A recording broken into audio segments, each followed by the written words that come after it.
right, today we have Beth Guggenbiller, Woohoo! and Beth is going to be talking about equity, inclusion, and leading with empathy. So, Beth, before we get into our questions, can you just tell us about yourself? Sure. So I'm the family liaison here at the ESC. I've been doing the entire role of family liaison for 3 years. Started as a parent mentor, and then added family and children first. So we combined it into the family and community liaison. Grown up in Mercer County my whole life, have 4 kids ranging in age from 24 to 16. And one getting married, right? And one getting married in the fall of 2026. You're not that old. There's no way. No, I know. Thank I you. feel like you are not that Doesn't old. make not sense. old. It's The weird. math isn't mathing in my head. It's weird how she can be 24 when I'm only like 27. I know. Okay, Beth. Well, let's just tell them. And people want to know. Well, Beth just asked, are these repeat questions from everybody else? No, we No. never ask the same questions. Okay. We don't want people to get bored. Yeah. And we get bored. So And then we can't talk to each other and tell each other Yeah. what's coming. Mhm. Okay. Yeah. All right. Yep. So your question, Beth, is a very interesting one. So if you had to start over in a different field tomorrow, what would you choose? Oh. Gosh.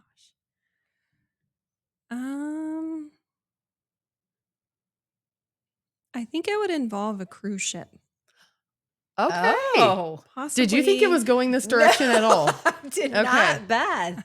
Tell us more. I think I would be a bartender, mixologist Oh, wow. on a Wow. cruise ship. What If kind I of could start drinks all would be your over. specialty? Anything with tequila.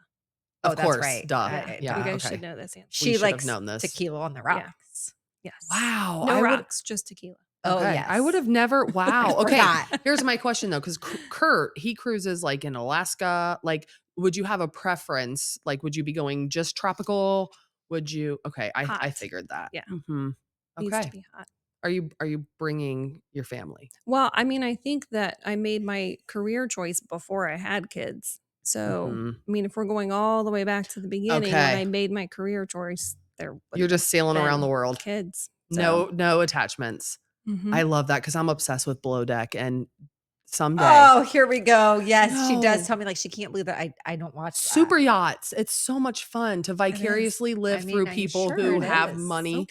Okay. Can I go back Yeah. instead of a cruise ship? I want to do it. A Yacht. super yacht. Yeah. I know. I want to be a stewardess on a super yacht. Like, here's your hot towel or your cold towel. Still, I just want to make drinks. Okay. Well, Yeah. I'll give the Yeah. towels. You make the Okay. drinks. I do I'll think give the towels. bartending is so fun. I bartended for years and it was my favorite job. Yeah, but where? In Shelby County. So you open So Mick it's not Ultras. like I was true. Vodka and like, That's 7 it. Up. Bud I Light, can Mick handle Ultra. that. I mean, there was no shaker involved. I didn't look cool doing it. I just liked doing it. Yeah. Okay. That's fair. I know you get to talk to so many people. You do. hear One it. more quick side note. Okay. Or remember how I was like, I told you I'm a ship nerd, right? So I was, of course, ship nerd.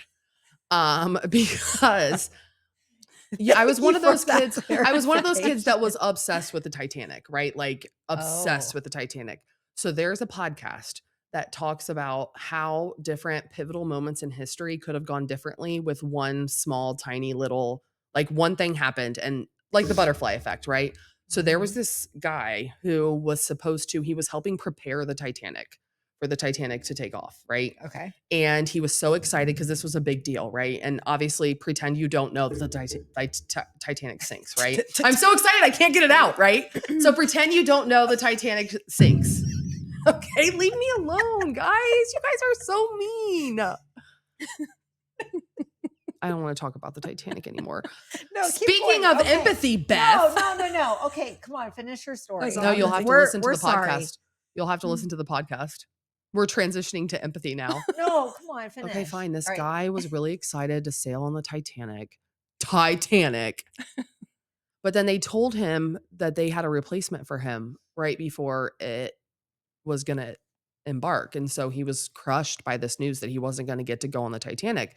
But he couldn't let his crew know how upset he was. And like the whole crew was kind of shaken by the news too, because he was so good at what he did.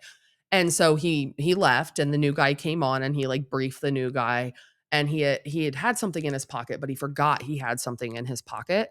And so he was like having dinner and like doing off the ship, and the ship has taken off, and he pulls out his pocket and it's a pair of binoculars. And it's one of the pairs of binoculars that was supposed to be on the crow's nest where the men were watching for icebergs.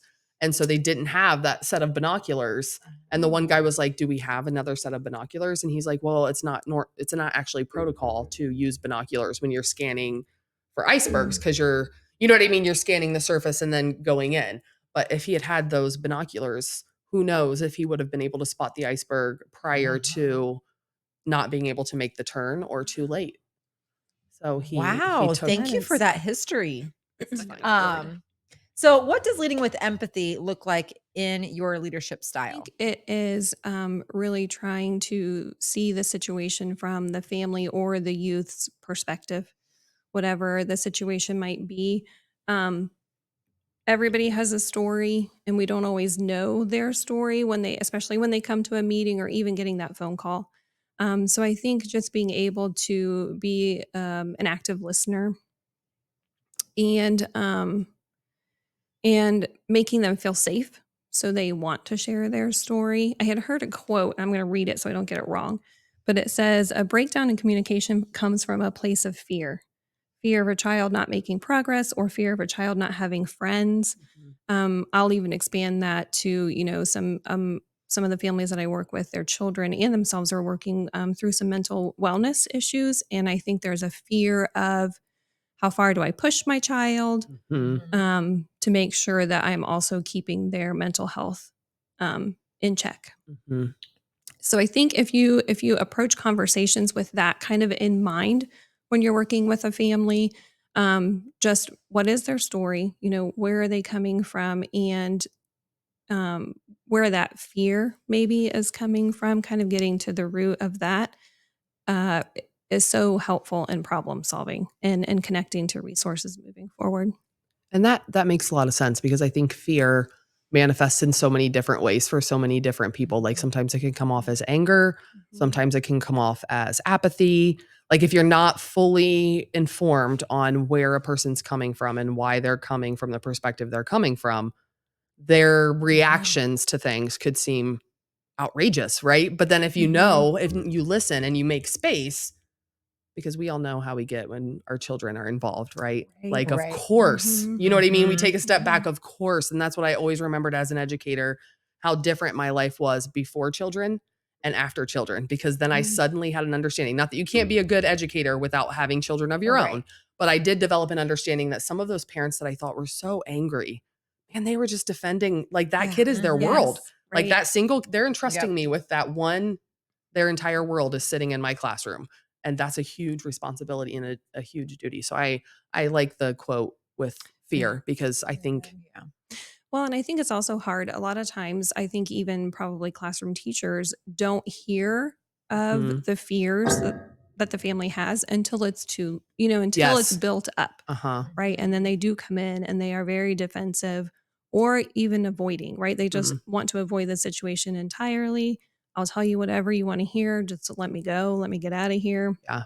Yeah. So I do think it's hard. I think, you have to go back to kind of those foundational relationship building skills, really just getting to know the family and building that sense of safe communication so that a family can come to whoever it may be, a teacher or a provider, and share some of those fears.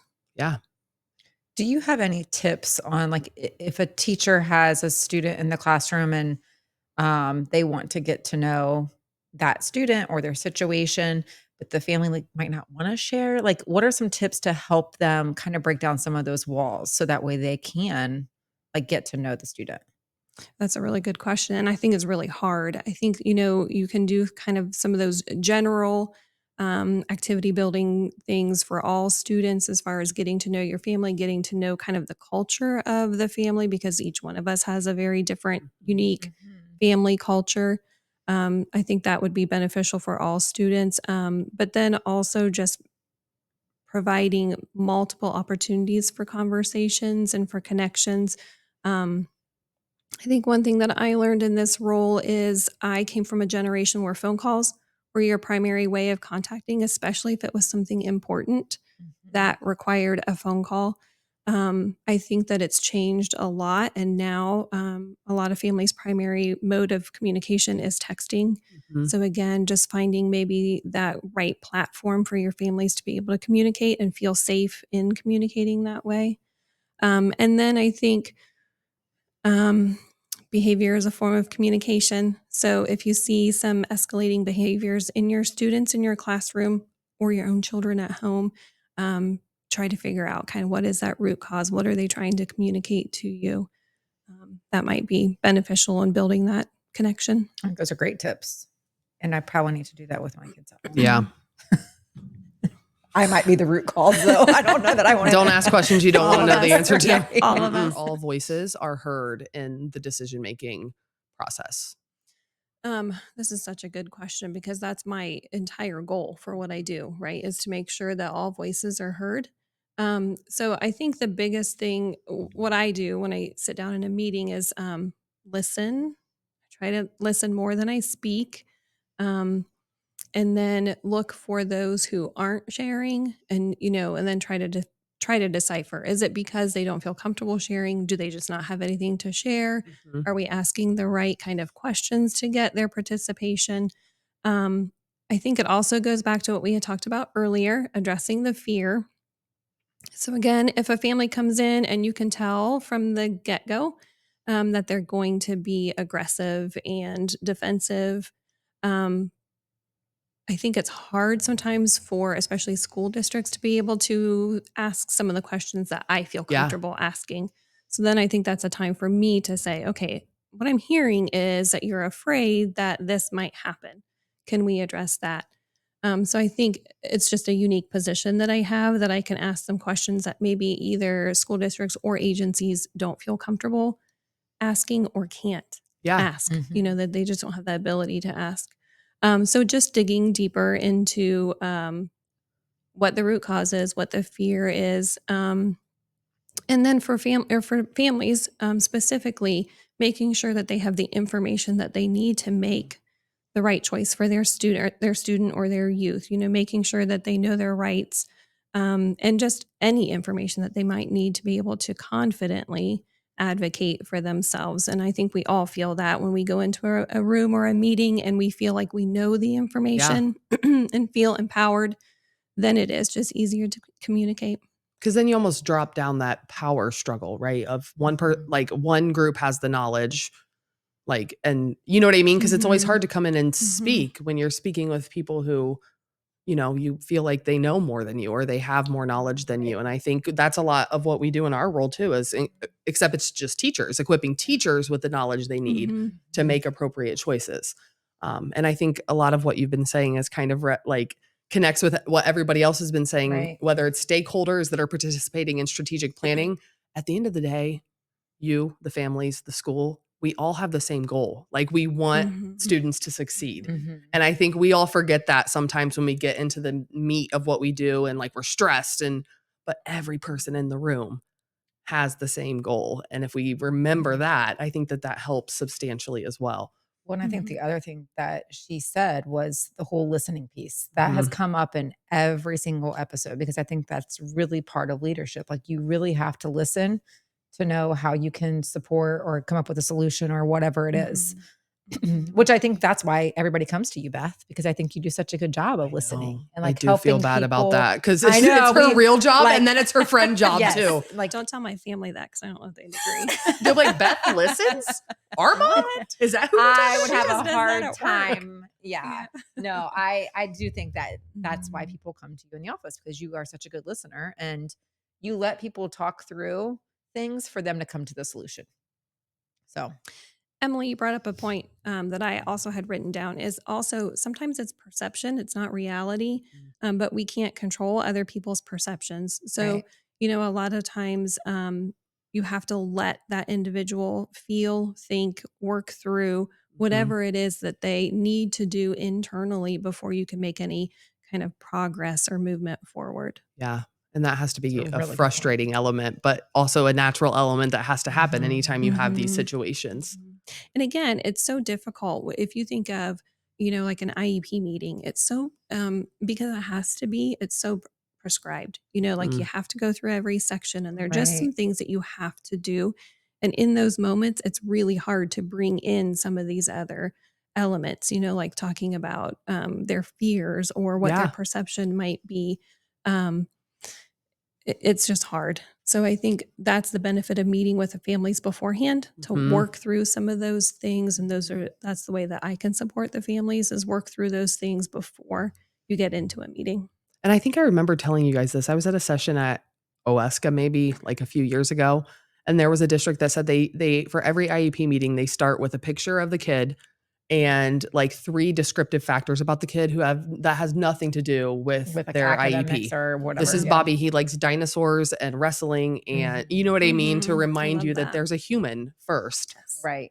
We have to do Well, these and I just think prescriptive of even, things. like, as a family member coming into those meetings, it can be overwhelming because you think of everybody sitting around the table and Mhm. you're like, "Oh my gosh." Sometimes there's a principal, like the special ed director, the Mhm. teacher, the special ed like, there's so many people sitting in the room, like, it can feel overwhelming. So, And a lot of to people who take that know each theater other away. well. Uh-huh. Yeah, So you are yeah. the person walking into a situation, even if you know them, it's more surface level than what they do because Mhm. they're coworkers, right? So I Right. think it's also just that, again, making it feel safe for that Mhm. individual and whatever kind of meeting it is. But Yeah. you know, understanding that it's great for them to see you working so well and collaboratively as a team, but also just taking the time to recognize that this is somebody that's walking into that environment and Yeah. what that Yeah. might feel like from their point of view. And that's Mhm. almost a simple shift. You know what I mean? Like, that could be Yeah. body Mhm. language. That could be the Mhm. environment where you have it. Like, it's not Yeah. rocket science necessarily. I mean, we forget Right. it because we're busy. Sure. You know what I mean? Right. Because It's like a Sure. good a lot of times reminder. these Yeah. meetings happen after school when everybody's had 10,000 things happen, or Mhm. before Mhm. school when they had to rush to get there during a play. You know what I mean? And Mhm. I Yeah. know that's specifically Mhm. IEP, but Yeah. forgetting that maybe being present in the moment as well and Mhm. leaving your baggage at the door. Yeah. Yeah. I think something that I have caught, I mean, I do this myself, so I'm not calling anyone out but myself, but I will say, well, mom said, or Mhm. dad said, or grandma, instead of calling them by their name. Yeah. Uh-huh. You know, that would probably annoy me if it Uh-huh. was if the role was reversed. So I think that's something that myself too can improve is just really Right. treating them as individuals. And Yeah. And can you share a story where empathy shifted an outcome? sure. So I'm gonna. This story is going to be kind of vague, obviously for privacy reasons, but also I think it's something that a lot of us have come across in our career. So I think it's Mhm. applicable to a lot of people. But I was working with a family, and the student had they kind of had deemed him non-compliant. Like they were looking at, do we need to look at another environment for him to learn in because this is just not working. And both the family and the school were saying, we just don't know what to do. Like, what do we do next? We've tried this, we've tried this. So again, the school had reached out and said, would you mind just meeting with the family? Again, sometimes just change an environment. If the meeting's not happening at school, maybe that'll produce a different outcome. So I had met with a family and they actually, there are some things that had changed in the home life that the family thought were positive moves. They had a family member that was living with them that they decided maybe wasn't the healthiest, so that they had asked that family member to leave. They had talked about all of the things that had changed. They had more time together. There was less fighting in the home. All of these positive changes, what the family and the school thought were positive changes.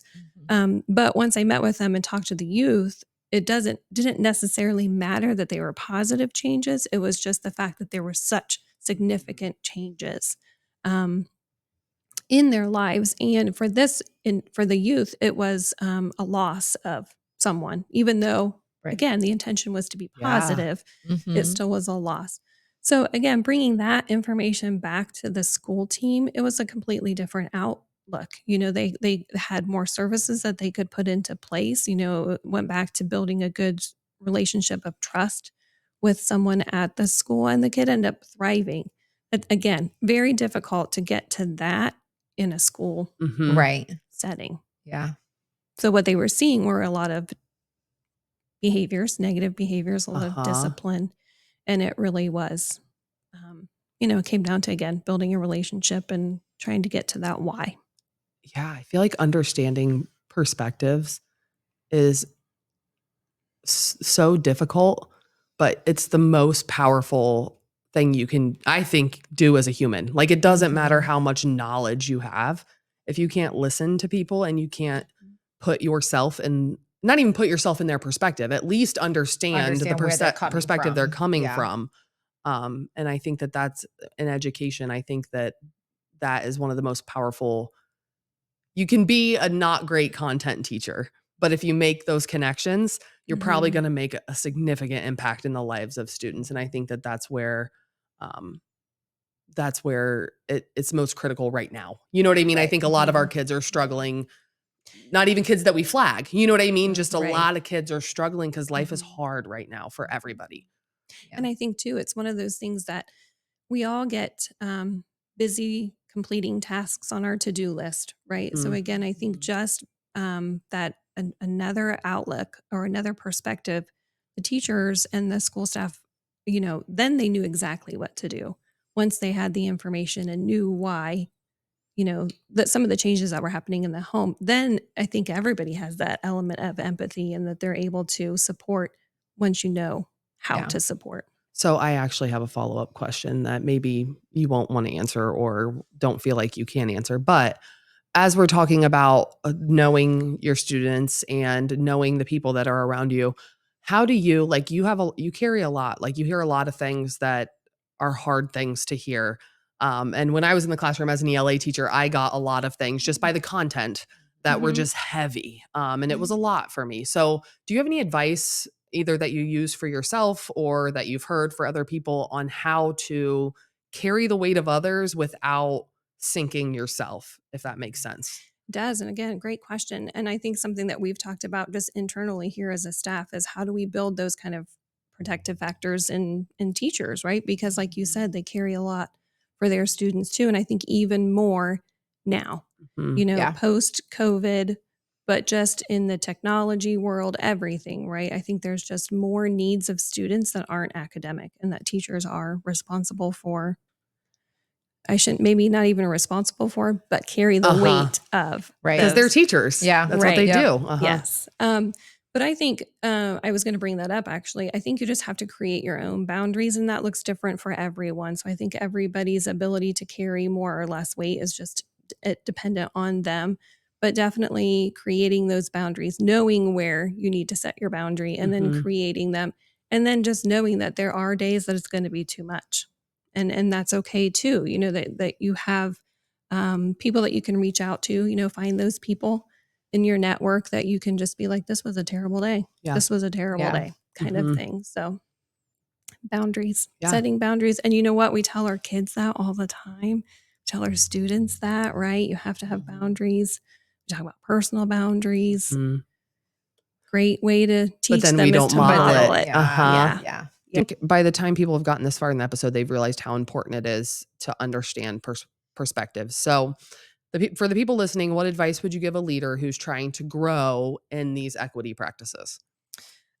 Okay. So I think one of the biggest things, and we've talked about it a lot so far today, but is listening to other people's journeys. Again, just keeping in mind that we all are on a different journey and how we can take lessons that we've learned, reflect on them in our own practices, and maybe even unlearn some things Yeah. that we have carried with us. Just when you know better, you can do better kind of mentality. I also think one of my jobs as the connector of services is to always keep in mind who is missing, like who should be at this table that isn't, what voice Mhm. aren't we hearing, and making sure that you're trying to include as many of those perspectives and voices as possible. And then I think the line between providing equity to a family and enabling a family Uh-huh. can be blurred. So, if the goal of equity is to eliminate the barriers and increase opportunities, we just, again, we're in the service industry, right? That's what we Mhm. do is serve others. Is to make sure that we are not enabling the family, but truly are reducing the barriers so that their opportunities increase. And that's a tough one because we are Mhm. fixers and we are problem solvers. But when we're doing that, are we building a skill in the family? And that's really what equity is. Yeah. It sounds like Is the teach a man to fish metaphor, right? Yeah. It's easier to hand the fish. Just here's your fish. Well, Yep. then you got to keep handing them fishes. And that doesn't help Mhm. anybody in this situation. when I feel like everybody in this office comes to that. Like, even when we are talking with Oh, teachers, yeah. you know what I I'm mean? just like, here's the tool you I'm thinking need. the same thing. Yeah. Like, Oh, it's we easy. can't It's just easy to drop do. everything and here you go, because then we're not building capacity. We're not really supporting them so that way they can do it independently. And we haven't, I mean, we have talked a little bit about what it's like on Beth's end, but then it becomes exhausting for you, right? Because then once you open that door, like we're always giving, right? Here's a resource, here's a Right. resource, here's a resource. Well, then guess Right. who Fix, people fix, call, fix. right? Yeah. Mhm. And then speaking of carrying weights, right? Yeah. Eventually we Mhm. hit a point where it's like, I can't keep, and it's what we tell our students Right. too, right? Learned Right. helplessness was a very, when I was in Mhm. the classroom, a Yeah. very key term. You know what I mean? Like, Mhm. don't train students to expect you to be the keeper of the knowledge or the resources or all the things. Right. That's hard. It is It's hard. hard. And I think too that sometimes when families come to the table, they don't necessarily expect that Mhm. you're going to give them the tools and the skills, but not Because do it sometimes we don't for know that them. that's what's good Yeah. for us. Yeah. Yeah. Yeah. And I think another thing that goes with that is, and that I've learned in this role is what I think is best for the family may not be what they think is best for them. So kind of taking that step back, like I have a list of 5 things that I think that you should do next. Uh-huh. But if you're not interested in that end result, then we need to go back and figure out what is important to you and how do we get you to your next step. Yeah. And that's been a hard lesson for me to learn, is because you have these notions in your head. Well, if you would just do this, it would Mhm. get rid of this problem. And, maybe they don't even have any desire to get rid of that because Yeah. they don't see it as a problem. Yeah. Well, So- I don't know if I ever told you guys when I student taught at Toledo, I was tasked at the end of the year with literally sitting beside a senior and getting him to finish his senior paper. That was the last thing he needed to do. Just do it, right? And so that's what my mentor teacher got to. We needed to get something on the paper and just crank it out. And so I would sit by him and just bash my head against the wall because he just wouldn't do he just wouldn't do it. And I'm like, so I had a conversation with him one day. I'm like, are we going to do this? And he's like, I don't know. And I go, well, then you're not going to graduate. And he goes, well, my mom didn't graduate. My grandma didn't graduate and they're doing fine. And I had a moment where I took a step back because I live in a world and grew up in a world where it was almost just everybody finished high school, right? Right. And I realized how offensive it is for me to lay this idea of what Emily thinks is the right Right. thing and the normal thing to do. Cliffhanger, he did end up cranking out the paper and he did graduate. But it was a very important learning point for me where, especially with students, I can't assume that I know what's best for students, especially students who come from different demographics or lifestyles than I do, because there's no such thing as normal. We have a ton of Yeah. different lenses that's all it is. It's just a bunch of different shades of lenses that everybody's looking at the world through. And going back to the listening piece. Yeah. Right. Because I didn't even, here I was yelling at just Right. do it, never Uh-huh. taking a second Yeah. to figure out why is he not doing this? All right. So I'm we are so finally to the excited. joke. Been waiting for this. And I'm so Beth excited. came in and she's so excited because she has a joke for us. Empathy is it is important, but the joke, turning the table critical. here. Okay, you ready? Yeah, we are ready. The mom joke. What did the digital clock say to its analog mother? I don't, does that have something to do with Look, hands? no hands.